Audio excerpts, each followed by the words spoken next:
you spoke about public, education. Was that K through 12? Or was there a particular area or?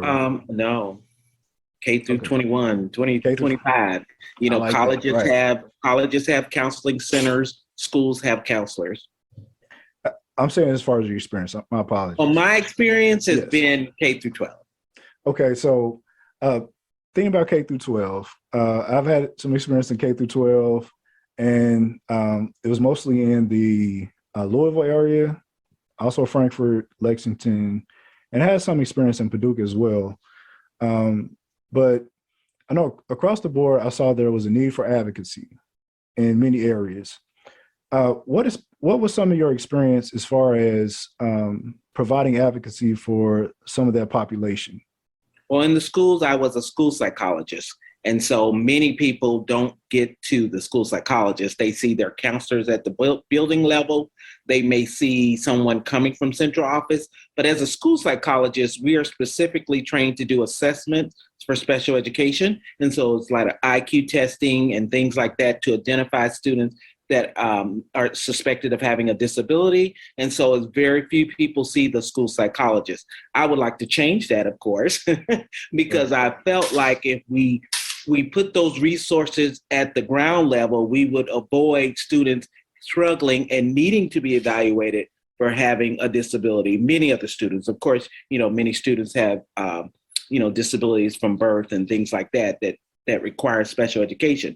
But we know there's an overrepresentation of minorities in special education because of learning disabilities and behavior disorders. Those are things that I would have liked the school psychologist to do some prevention work and interventions in the classroom, support the teachers, and get that kind of done in the classroom prior to needing to be evaluated for special education. But as a school psychologist, I'm expected to know special ed law and advocate that they follow the law and that schools actually apply and implement those interventions or those IEP goals. And so I'm teaching the students as they get older to advocate for themselves, because many people don't realize that special education as an adult goes into 504, what we call Section 504 disabilities. And so even when you go to college, you can still get accommodations, you can still get services, but it's going to require some self-advocacy. So all the while we're teaching people, this is what you, as a psychologist, I've done an evaluation. I'm telling the teachers and the parents, this is what's going on with this particular child. This is how you can intervene and help them so that they can have the best experience in school and learn. And then I'm also, as they get older, again, I'm bringing them inside. I'm taking them to the meeting. I'm showing them, this is what your issues are. We can accommodate for that. You can do some things about that. But what I found as a school psychologist, one of the reasons why I didn't want to do it anymore is because every 3 years, we're required to evaluate the students. Yeah. And so I would see this kid again and again, and I'm like, okay, are they getting better?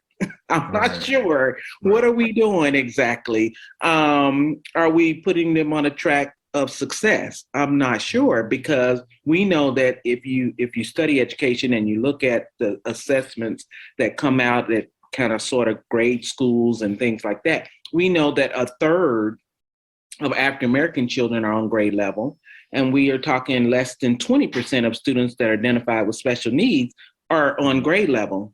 And so we know what happens when you're not on grade level. They've shown that people, if 90% of the people in prison are the ones that are not able to read at grade level. And so I think it's great that we're identifying students with special needs. It's great that we're meeting and trying to come up with specific things, but there's a breakdown with the implementation. There's a breakdown in getting the outcomes that we say we're going to get. And so I felt like I'm part of, at the end of my career was, okay, what can I do differently? Because I'm seeing a pattern. I'm seeing myself assess students that I knew wouldn't qualify for special education, but they still need the services. The services, right. And they can't get the services if they're not identified. When they're identified, they're going to get, we said they're going to get some services that were going to help them, but I wasn't seeing the kind of results that I thought we needed.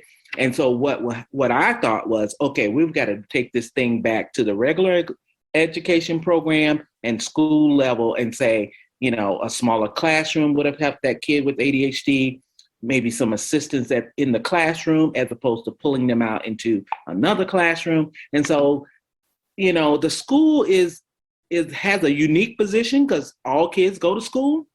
Right. And I think they're realizing that they've got to be more than just educating, that if you don't take care of some of those mental health issues, they're not willing to learn, they're not able to learn, they're not ready to learn, and you're not going to get the academic results without taking care of some of those other things. And so people say they shouldn't be doing everything, but they're really in a unique position to do everything. The reason why we have free lunch, because you recognize that students are hungry. Well, you're not going to learn if you're not hungry. You're not going to learn if you're dealing with trauma at home and you're stressing and you're dealing with mental health. It's just not important to them. It's important to you, but it's not important to them. Rightly so. I mean, not because, we in mental health and trauma work, we say, not what's wrong with them, what happened to them. Happened to them. Exactly. Right. If you go back to a kindergarten kid, or if you ever had kids in preschool, you're like, oh, you're going to go to school. They're excited. We're going to ride the bus and we get to read. We get to have fun. And then after second, third grade, you're like, I don't like this place. I don't want to go here anymore. So what are we doing? That was me. What are we doing? It's like, right. Get there, walk a straight line, all the controlling things that we do and all the things that we think that we got to do for whatever reason but if you don't want to be there, I'm going to misbehave. I'm not going to learn, and we're all going to have a miserable experience. And so for me, I'm like, let's be more proactive and let's deal with some of the issues that are going on. But that was easy for me. I wasn't in the classroom. I wasn't a teacher.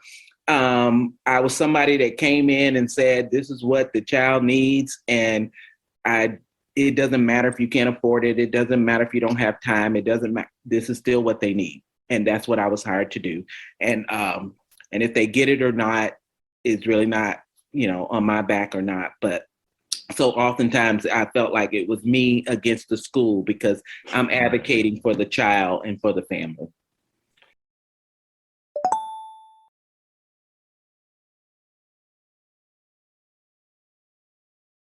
Nothing ever was handed, all about respect, never about ego. Wish I could have retired a long time ago and disappeared way beyond the trees. But my homies kept influencing me, said they needed to hear my lyrics, like my flow, cause they felt my spirit. Plus the people needed to hear it. A conversation with conscientious lyrics.